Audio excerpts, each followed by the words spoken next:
Menteri UK ni ada skandal yang menyebabkan kerajaannya jatuh. Tapi itu tak teruk lagi.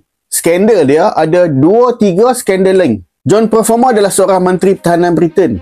Tahun lebih kurang 1960-an. Dia hadir ke sebuah parti mewah di Clifton House.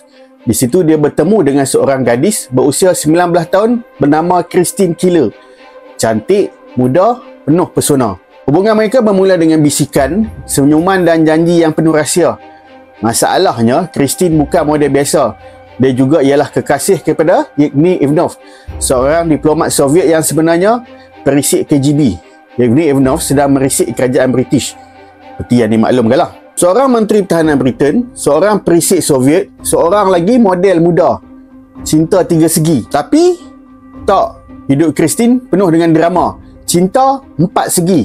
Dia juga bercinta dengan seorang ketua pengedar dadah. Satu malam berlaku pergaduhan di antara pengedar dadah.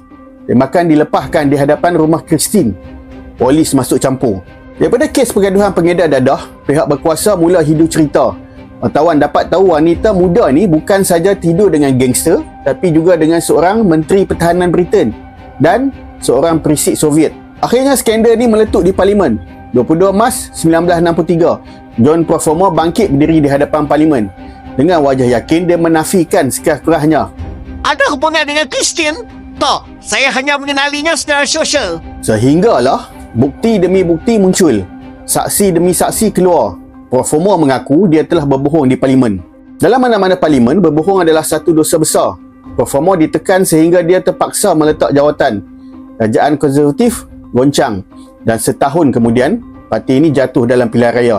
Skandal ini sangat terkenal sehingga dinamakan Performer Affair. Dan ini ialah gambar sebenar Christine Keeler ketika dia masih meletup-letup.